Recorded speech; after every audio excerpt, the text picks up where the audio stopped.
manifestándonos en defensa do mar.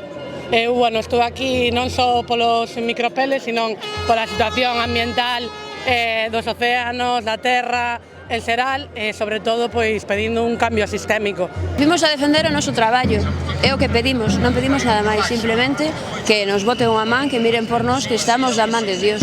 É o noso sustento de moitas familias, ademais, e moitas familias que só sobreviven de isto, non teñen outros ingresos e nos parece fatal, a verdad, porque estamos, como che digo, da man de Dios. Máis alá de que o goberno da Xunta e demais responsables se fagan cargo da crisis dos microplásticos e os micropeles, que haxa un cambio no paradigma e camiñemos cara a un maior decrecemento, que é o que fai falta. Primeiramente, o saneamento das rías, que nos miren porque nos está morrendo toda a meixa e todo o berberecho, todo, e que non temos nada, nin a cría, non nos queda nada. Xa sabemos que as augas doces pois son fastidiadas e temos que elevalas, pero é que isto xa vende hai anos atrás e non dá recuperado a ría, non sabemos moi ben por qué, nin eles o saben, creo. E xa non é por nós, que xa temos unha edad, sino por os nosos fillos, os nosos netos que teñamos ou os que poidan ir detrás, que necesiten. Xunta, escoita, o mar está en loita. Xunta, escoita. Todos os cidadáns da costa galega estamos saindo ás praias a limpar os peles dos que a Xunta non se está facendo cargo. Queremos reivindicar a inacción da Xunta de Galiza e dos gobernos, a pouca transparencia, a ocultación e as mentiras.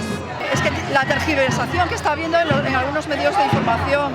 Yo fui un día a recogida en Samil, éramos todo un grupo de voluntarios y el día siguiente un medio de prensa querían dar a entender con el encabezado de la noticia de que éramos trabajadores de la Xunta. Temos un problema desde hai moitos anos de manipulación informativa por parte do goberno, neste caso por parte do goberno do Partido Popular. Levamos moitos anos pedindo rescate deste secuestro que estamos padecendo os medios públicos e estamos aquí porque durante a xestión dos pellets a CRTVG demostrou unha vez máis que está seguindo o argumentario do Partido Popular. Durante os primeiros días ocultouse, como fixo o Partido Popular, a existencia da vertedura. Houve unha consigna de que os voluntarios e as voluntarias, que foron os primeiros que empezaron a ir ás nosas praias a recoller as verteduras, que non saíran imaxes dese voluntariado. Os medios públicos teñen que estar ao servizo de toda a cidadanía, do pobo, e non ao servizo dos intereses do partido que goberna.